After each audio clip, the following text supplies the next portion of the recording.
In my experience as a youth minister for over 14 years, I found out 4 things that always killed my fire.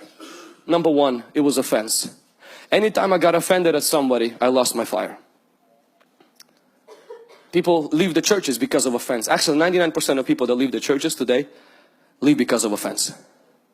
And for those of us who think, yeah, it's about church, do something and change so that people stop leaving the church because of offense. Actually, in one meeting, Jesus had 75 of his key leaders leave him. If you think that if the church will get perfect, less people will leave the church because of offense. If the church will get perfect, more people will leave because of the offense, because they could not live up to their perfectionism. Offense is unavoidable. We can only stop causing offenses, but we cannot ever stop having offenses. You will be offended. And offense is the devil's trap to cause your fire to die out. It's just the devil's trap. That's all it is. If you look today, somebody offended you, tomorrow you're gonna unknowingly, you're gonna offend somebody, and it's the devil's trap to kill your fire. That's all it is. The second thing that I've seen in my ministry and personally in my life, or what kills the fire, is disappointment. It's when you dream, you believe, you fast, you pray, and it doesn't happen.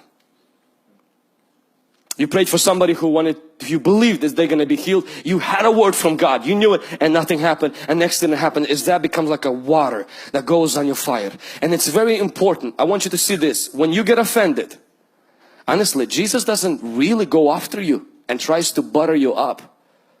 When the guys got offended, Jesus didn't go after them and say, hey guys, let me explain. I didn't mean you to eat my flesh. I meant communion. Jesus didn't do that. But when guys left Jerusalem, walked to city of Emmaus, he walked beside them, encouraged them with scriptures until their hearts got on fire again. Anytime you're disappointed, Jesus will walk behind you and remind you of His word, so your heart will catch fire again. And the third thing that kills our fire is honestly busyness. It's when we become so busy that we don't have time to spend time with the Lord. We don't have time to even make it to church.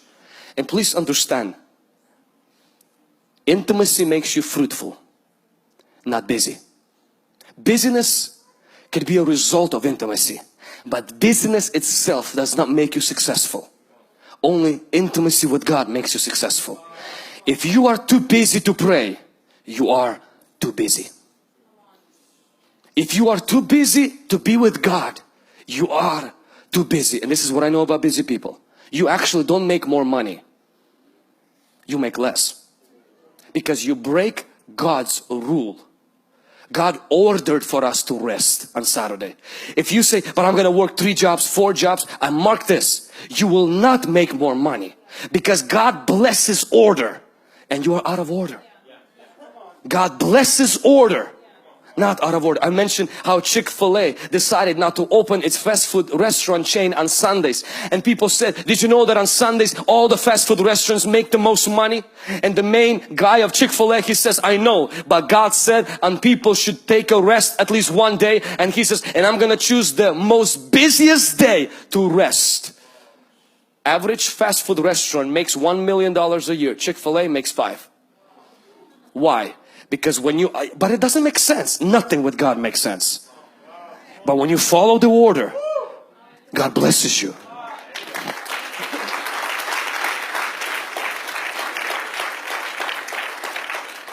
Same thing, when you give, it seems like you're gonna lose money and somehow you have enough.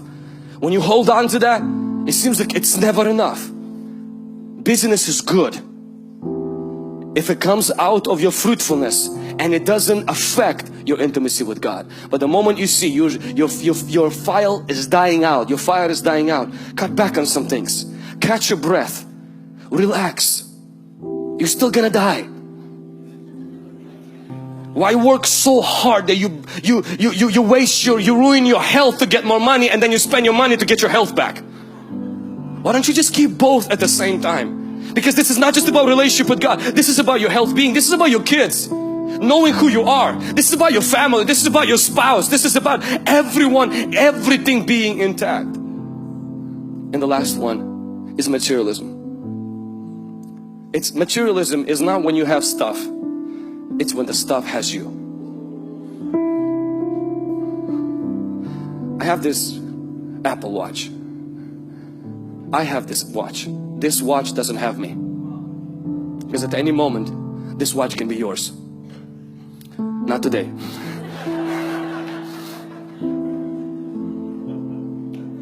The most freeing thing for my relationship with God has been is when I can hold things without holding on to them. When God has the right to take anything out of my hand, and I have the privilege to take anything out of His pocket.